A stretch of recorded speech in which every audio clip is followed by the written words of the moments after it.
नमस्कार दोस्तों, आज हम पढ़ेंगे पार्ट 1 ऑफ कॉन्स्टिट्यूशन यानी कॉन्स्टिट्यूशन का पहला भाग, जिसमें आर्टिकल 1 से लेकर 4 तक आपको मिलेगा। तो पहला जो पार्ट है उसको कहा गया है the union and it's territory, मतलब संघ एवं उसका राज्य क्षेत्र। इसमें बताया गया है कि जो भारत है उसका जो क्षेत्रफल है वो कहाँ कहाँ पे है, कितना बड़ा है, इलाके को दर्शाया गया है। ये असल में चैप्टर 1 में यानी कि भाग 1 में बताया गया है और इसके अंदर आपको आर्टिकल्स मिलते हैं। जैसे आर्टिकल 1 से लेकर 4 तक आपको भाग 1 में मिलेंगे।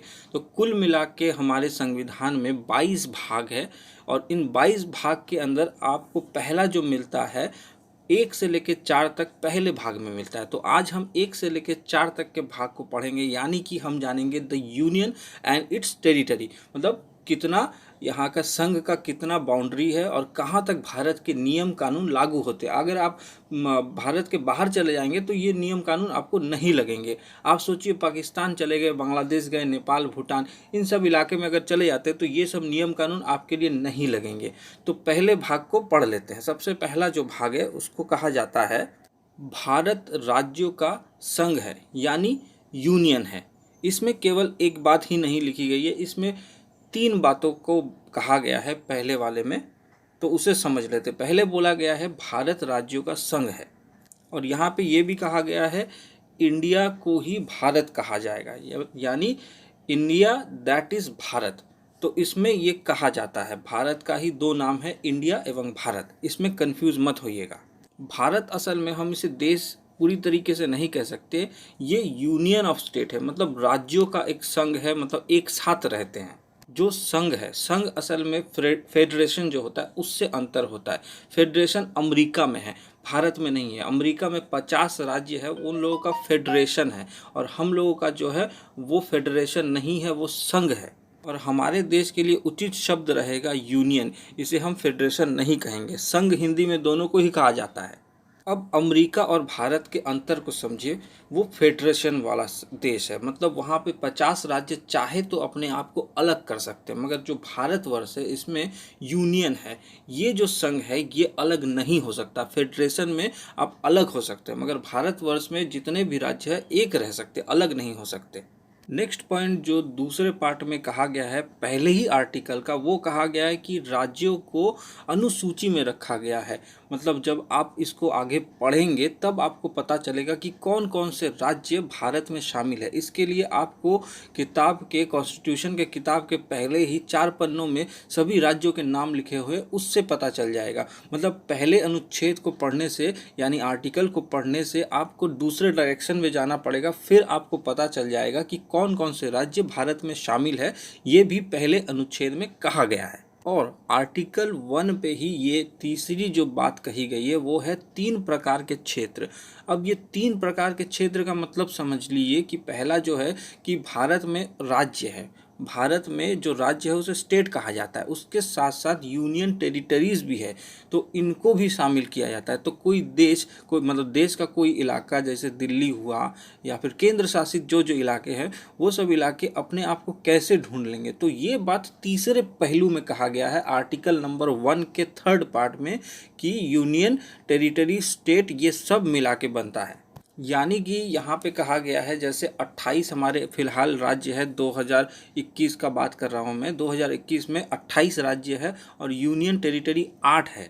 और इसके अतिरिक्त कहा गया है जो कोई देश को अगर हम जीत जाते हैं तो वो भी देश हमारे इस लिस्ट में घुस जाएगा। इसका मतलब अभी तक हालांकि कोई ऐसा देश नहीं है जिसको हमने कब्जा कर लिया है, जिसे अर्जित देश कहा जाता है, वो इसमें शामिल नहीं है। फिर भी हो सकता है अगर हम कर देते हैं तो, मतलब किसी और देश पे कब्जा कर लेते हैं तो वो भी हमारे देश में मिल जाएगा। हमारे अनुच्छेद 1 में यही कहा गया है। अब आते हैं आर्टिकल नंबर 2। अब अनुच्छेद 1 से हट गए, अनुच्छेद 2 में आते हैं। अब अनुच्छेद 2 में क्या समझाया गया? अनुच्छेद 2 में कहा गया है कि भारतवर्ष किसी भी दूसरे देश को अपने देश में मिलाने का अधिकार रखता है। मतलब हमारे कॉन्स्टिट्यूशन में कहा गया है कि हम पार्लियामेंट के सहारे भारत में नए देश को अपना राज्य बना सकते हैं। इसके अलावा ये भी कहा गया है अगर किसी देश का कोई टुकड़ा हमारे देश के संग मिलना चाहता है तो उसे भी हम इस पे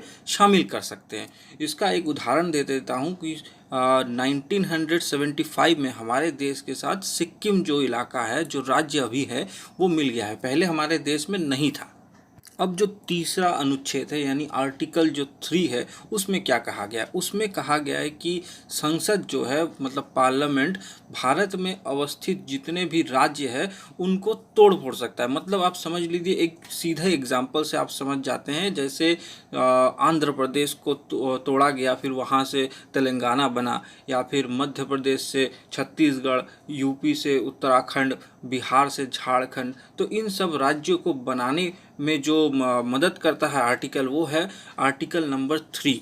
इसके अलावा इस आर्टिकल में ये भी कहा गया है कि राज्य अपना नाम बदल सकते हैं। जैसे पुराने नामों को बदला गया है, जैसे जो उड़ीसा था उसे ओडिशा कहा गया है। तो सीधा हम कह सकते हैं कि इस अनुच्छेद में नाम, सीमा और क्षेत्रों को बदला जा सकता है। अब आते हैं अनुच्छेद 4 पे यानी आर्टिकल 4 पे, जो इसका आखिरी पार्ट है। अनुच्छेद 4 में कहा गया है कि अनुच्छेद 2 एवं 3 इनमें जो शामिल है, जो कहा गया है, उसके लिए अगर चाहे मतलब जब भारत किसी और देश को अपने में शामिल करेगी या किसी और देश के टुकड़े को अपने में शामिल करेगी या फिर अपने ही देश के अंदर राज्यों का क्षेत्र नाम परिवर्तन करेगी, तो उस समय राष्ट्रपति से अनुमति लेने की ज़रूरत नहीं है। तो इसका मतलब ये है कि वो बिना राष्ट्रपति के आदेश के ही इसको बदल सकती है। मतलब नाम बदल दो, क्षेत्र बदल दो, सीमाओं बदल दो, या फिर दूसरे देश को अंदर लाओ। मतलब आर्टिकल 2 और 3 को यहाँ पे सपोर्ट किया जा रहा है। और उसके साथ साथ ये भी कहा जा रहा है इस आर्टिकल को आर्टिकल 368 के बाहर रखा गया। इसका मतलब 368 में जिसे रखा जाता है उसमें हमेशा राष्ट्रपति के साइन की आवश्यकता होती है, मगर यहाँ पे उसकी ज़रूरत नहीं पड़ेगी। और अगर भारतवर्ष चाहे अगर किसी देश को अपने में लाने की या फिर अपने ही राज्य को तोड़ने की, तो उस टाइम उसे पार्लियामेंट में वोटिंग में बस 50% लाना है। और इसमें ये ज़रूरी नहीं है कि सारे सदस्य शामिल हो।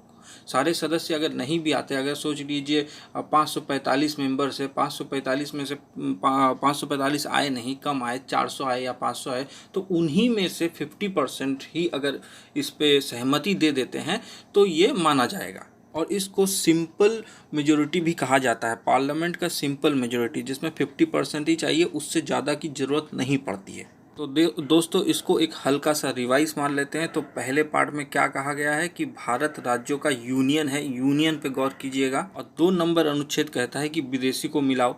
और तीसरे में कहा गया है जो वर्तमान राज्य है उसमें हम परिवर्तन कर सकते हैं, मतलब क्षेत्र राज्य का नाम बदल सकते हैं, ये परिवर्तन हम कर सकते हैं, ये तीसरे में कहा गया है। आखिर में अनुच्छेद 4 में कहा गया है ये दोनों का मतलब आर्टिकल 2 और 3 मतलब देश को जोड़ना, अलग देश के साथ अगर हम उसको अपने देश में जोड़ देते हैं या फिर अपने ही राज्य में परिवर्तन करते हैं, तो इसके लिए आप साधारण बहुमत या फिर राष्ट्रपति की बाध्यता नहीं है, हम इसे कर पाएंगे। तो ये था आज का पार्ट। तो चलिए मिलते हैं अगले वीडियो में, मगर मिलने से कहेंगे प्लीज़ हमारे चैनल को लाइक कीजिए, शेयर कीजिए, सब्सक्राइब कीजिए। मिलते हैं अगले वीडियो में। धन्यवाद।